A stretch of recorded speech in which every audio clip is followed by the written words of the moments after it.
ان کی بھی یہ پوزیشن تھی. اور اس کے علاوہ جو پیغمبر کی بات آ رہی ہے تو اوپر ہی آیت نمبر 113 میں تو اللہ نے جائز ہی نہیں کیا نا کہ مشرکین کے لیے دعا مانگی جائے, ٹھیک ہے. اور پھر دوسری آیت میں حضرت ابراہیم علیہ السلام کو کہ وہ اپنے والد کے لیے مانگ رہے ہیں, جب ان کو یہ احساس ہو گیا تو وہ لا تعلق کریں. تو یہ پر آیت بھی تو اس سے جوائنٹ ہو سکتی ہے نا کہ پیغمبر کی توبہ نہیں, نبی صلی اللہ علیہ وسلم کے لیے یہ نہیں بولا جا رہا ہے کہ انہوں نے مانگی ہے, حضرت ابراہیم علیہ السلام, حضرت ابراہیم ہے, لیکن یہاں پہ ان نبی آ رہا ہے اور وہ نبی صلی اللہ علیہ وسلم کی طرف اشارہ ہے, حضرت ابراہیم کی طرف نہیں ہے.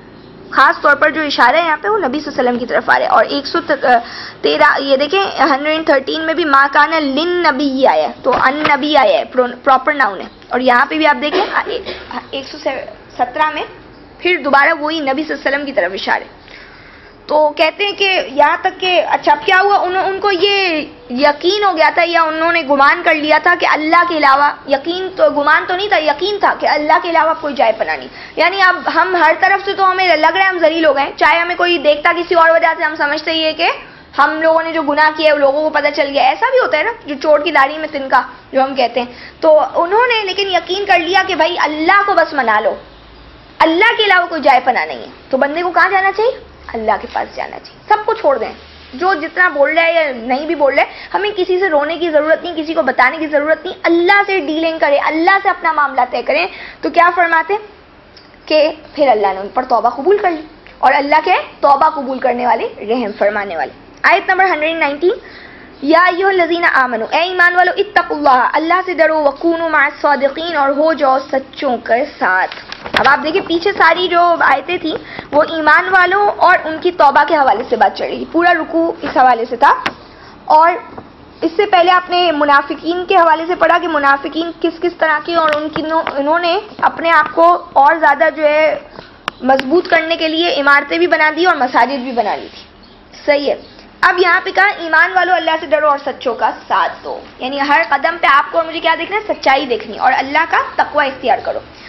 آیت نمبر 120, ما کان لأہل المدینہ, نہیں ہے تھا اہل مدینہ کے لیے, ومن حولہم, اور جو ان کے ارد گرد تھے, یعنی شہر والوں کے لیے اور جو ان کے ارد گرد تھے, من الاعراب, دیہاتیوں سے, ان یتخلفوا, کہ وہ پیچھے رہیں, عن رسول اللہ, اللہ کے رسول سے, ولا یرغبوا بانفسہم, اور نہ وہ مرغوب رکھیں, بانفسہم, اپنی جانوں کو, عن نفسہ, اس نبی کی جان سے بڑھ کر, ذالک بانہم, یہ اس وجہ سے کہ وہ, لا یصیبہم, نہیں انہیں پہنچتی, ظما, ان کوئی پیاس, ولا نصب, اور نہ کوئی تھکن, ولا مخمصہ, اور نہ کوئی بھوک, فی سبیل اللہ, اللہ کی راہ میں, ولا یطؤون, اور نہیں وہ اٹھاتے, موطئا, کوئی ایسا قدم, یغیظ الکفار, جو کافروں کو غصہ دلاتا ہو, ولا ینالون, اور نہ وہ حاصل کرتے, من عدو, کوئی دشمن پر, نیلن, کوئی کامیابی, کوئی حاصل ہونا, الا, مگر, کتب لہم, ان کے لیے لکھ دیا جاتا ہے, بھی اس کے بدلے میں, عمل صالح, ایک نیک عمل, ان اللہ, بے شک اللہ, لا یضیع, نہیں ضائع کرتے, اجر المحسنین, اچھے کام کرنے والوں کا اجر. اب اللہ کیا فرمانے, محسنین کن کو کہتے ہیں؟ خوبی سے کام کرنے والے, بڑھ چڑھ کے اچھا کام کرنے والوں کا اجر اللہ ضائع نہیں کرتے. کہہ رہے ہیں ایمان والوں, پہلے تو کہہ رہے ہیں اللہ سے ڈرو نا, سچوں کا ساتھ دو, تو کہتے ہیں نہ شہر والوں کے لیے یہ زیبا نہیں ہے, اور نہ جو ان کے ارد گرد دیہاتی لوگ ہیں ان کے لیے زیبا ہے کہ وہ اللہ رسول کے خلاف جائیں. یعنی یہ سوٹ ہی نہیں کرتا. آپ اور میں اگر اللہ رسول کو مانتے تو ہمارے اوپر یہ بات سوٹ ہی نہیں کرتی کہ ہم رسول کے اگینسٹ ہیں.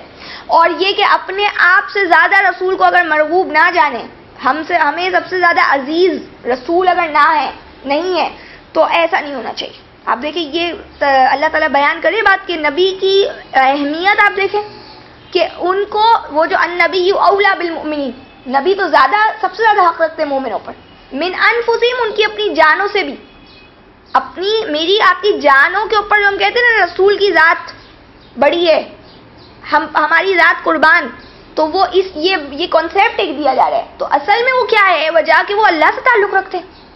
یہاں پہ شرک نہیں ہے, یہاں پہ توحید ہے. اصل میں جا کر رہی ہے, تعلق کہاں جڑ رہا ہے؟ اللہ سے. یہ نبی اپنے یہ اسٹیٹمنٹ نبی نے دی ہے کہ تم لوگوں کو یہ کرنا چاہیے, یہ اللہ کی وحی آئی ہے, سمجھ رہے ہیں؟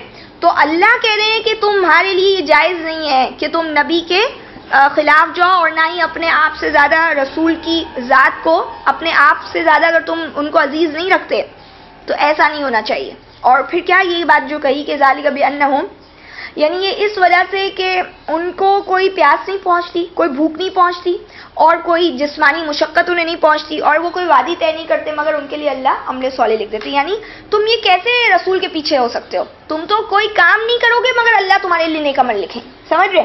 تو یہ اس لیے مجھے اور آپ پہ سوٹ نہیں کرتا، یہ بات صحیح نہیں ہے کہ میں اور آپ پیچھے رہیں، کیونکہ ہر چیز کے اوپر اللہ ہمارے لیے عمل صالح لکھ رہے ہیں. اور ایک یہ چیز کہ کوئی بندہ اللہ کے رسول کو اتنا زیادہ بڑھ کر کیوں نہیں سمجھتا، اس کی ایک وجہ یہ ہے کہ اس نے کبھی اللہ کی راہ میں کوئی پیاس بھی نہیں سہی، اس نے کبھی کوئی بھوک نہیں سہی اللہ کے لیے، اس نے کبھی کوئی وادی طے نہیں کی کہ جس سے کوئی کافروں کو غصہ دلایا اور ان سے کوئی فتح حاصل کی ہو کسی بھی معاملے میں. تو جب انہوں نے کبھی کوئی قربانی دی ہی نہیں ہے نا، تو اس لیے ان کو پتہ ہی نہیں ہے کہ رسول کو کتنا اوپر رکھنا چاہیے تھا. رسول کے لیے میں اور آپ کی جانیں بھی تیار ہونی چاہیے. آپ اور میں نے اگر کوئی پیاس نہیں سہی، کبھی کبھی بھوک نہیں سہی، تو ہم کیا اللہ کے لیے کوئی کام کریں؟ سمجھ رہے؟ اور اللہ کہتے ہیں کہ اگر یہ کرتے تو ان کے لیے عمل صالح میں لکھ دیتے اللہ، یعنی نیک اجر لکھ دیتے، اور اللہ تو ضائع نہیں کرتے اجر محسنین کا. اچھا اب آپ دیکھیں یہاں پہ یہ جتنی بھی باتیں بیان کی گئی نا، اس کو میں اور آپ اپنے اوپر رکھیں. انہوں نے کبھی کوئی پیاس نہیں سہی ہے کہ بھائی پیاس لگ رہی ہے، کیوں اتنا باہر نکلے ہوئے تھے، کتنی دیر سے پانی بھی اچھا صاف ستھرا نہیں تھا، اللہ کے لیے نکلے ہوئے تھے، کوئی تھکن ان کو نہیں ملی، کوئی جسمانی انہوں نے مشقت کبھی نہیں اٹھائی ہے. صحیح، اپنی جان سے انہوں نے اللہ کے لیے کبھی کوئی کام نہیں کیا ہے نہیں، اور کبھی بھوکے نہیں رہے وہ اللہ کی راہ.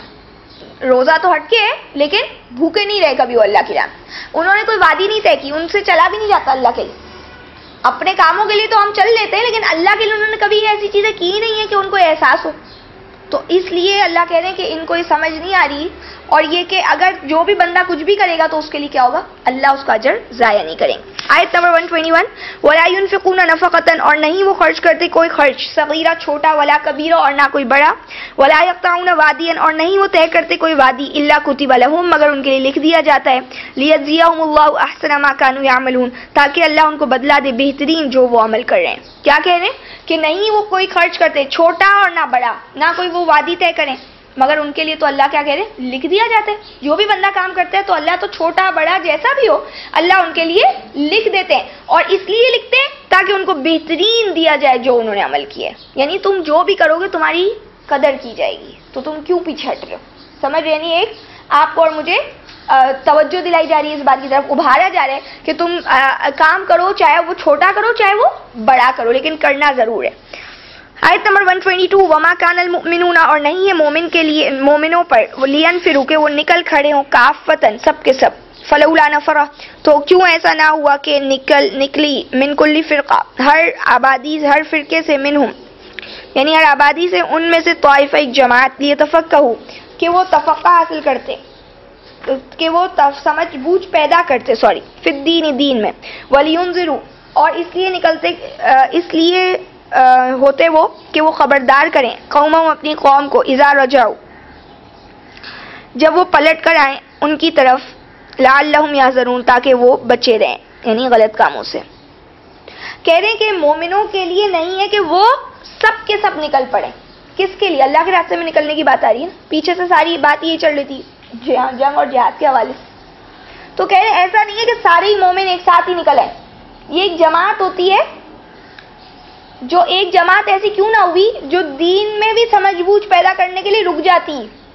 سارے ہی وہاں چلے جائیں گے تو یہاں پہ پیچھے لوگوں کو کون سنبھالے گا؟ یعنی ان کا دین ایمان کو برقرار رکھنا بھی تو ضروری ہے، ان کی کاؤنسلنگ کرنی بھی تو ضروری ہے.